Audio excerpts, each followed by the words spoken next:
Hi everyone, I'm Kevin Nelson. Here's a look at what's going on this week in the news. We begin with news from the Vatican. At Pope Francis's audience this past week in St. Paul VI Hall, the Pope told those gathered that only when Christ is the focus of the Christmas season do all the colorful lights, carols, special meals, and traditions help create a festive and joyous atmosphere. The Pope warned of the risk of Christmas losing its essence in light of excessive respect shown for non-believers. En nuestros días estamos asistiendo a una especie de desnaturalización de la Navidad. En nombre de un falso respeto ante quien no es cristiano, muchas veces se esconde la voluntad de marginar la fe, eliminando todo tipo de referencia al nacimiento de Jesús. Thus, Pope Francis recommended that Christians rediscover the meaning of Christmas to understand why Jesus is the best gift these holidays.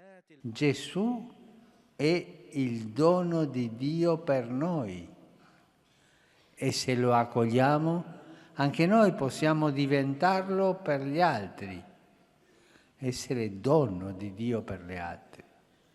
Prima di tutto per coloro che non hanno mai sperimentato attenzione e tenerezza. The Pope took a break from his catechesis on the Eucharist to focus on Christmas during this time.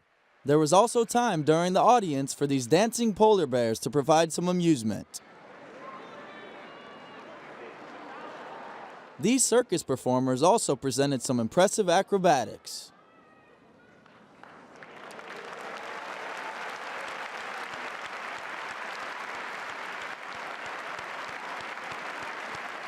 Now, news from around the world. Fides, the news agency of the Congregation for the Evangelization of Peoples, each year publishes a list of pastoral workers who died violently.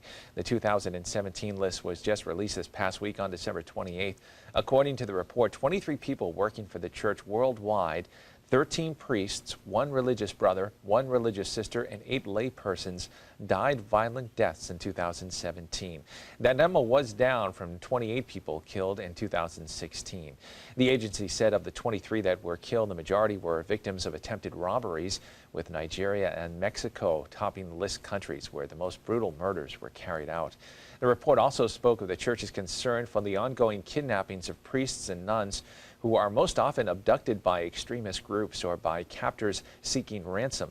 According to Fides, the fates of many kidnapped religious sisters and priests still remain unknown.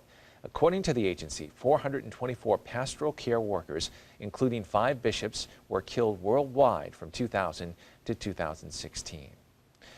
More news from the Vatican. The Vatican nativity scene in St. Peter's Square has gotten mixed reactions this year. Many people don't care for the look of it, while others think the emphasis on the corporal works of mercy is perfect for this Christmas season. Rome Report says more on the reactions of visitors to the nativity scene. Around mid-November, work began to prepare the Vatican's spectacular nativity scene in St. Peter's Square. This is the result. Roman tradition prohibits the placement of baby Jesus before December 24th. The display has a very original Neapolitan style that combines traditional figures like the Holy Family or wise men with other stories. People like it, but not everyone understands it. We loved it. Absolutely beautiful. We are very happy that we made this trip. We'll do it again. I've been here a couple of times already to look at, and it looks a little bit strange. It has some images or some setups that I've never seen it before, but I don't know why. And I had asked people that were born here in Rome, and they were not able to explain that to me. The secret to this nativity scene is that it includes figures representing works of mercy, from visiting prisoners, taking care of the sick, giving food to the hungry and drink to the thirsty, to clothing the naked, or burying the dead. People seem to like it. It's the most visited nativity scene in the world, or at least the most photographed. The Vatican nativity scene, along with the tree, will stay up in St. Peter's Square until the Feast of the Lord's Baptism on January 6th. And finally in the news, it was a joy-filled Christmas in Mosul, Iraq, as Mass was celebrated in St. Paul's Cathedral for the first time in 3.5 years following the northern Iraqi city's liberation from Islamic State militants. Armored police outside protected the worshippers as the Iraqi national anthem opened the Mass. Chaldean Patriarch Louis Sacco of Baghdad presided at the Mass and urged the faithful to pray for peace and stability to reign in Mosul, Iraq, and the world. He also urged displaced Christians to return home and participate in its reconstruction. Islamic State militants had seized and terrorized Mosul and the surrounding areas in 2014, sending most of its Christian population of 200,000 into flight.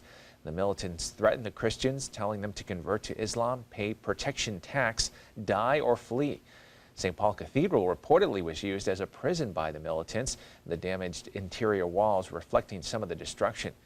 Meanwhile, in the Nineveh Plain town of Talaskov, about 20 miles north of Mosul, Christians celebrated Christmas by gathering for Mass at the newly renovated Church of St. George.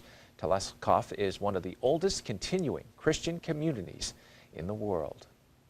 Well, that is all the information we have for you this time. I'm Kevin Nelson. Don't forget, you can keep up to date on Catholic news throughout the week with Catholic Newsbreak right here on the Catholic TV network.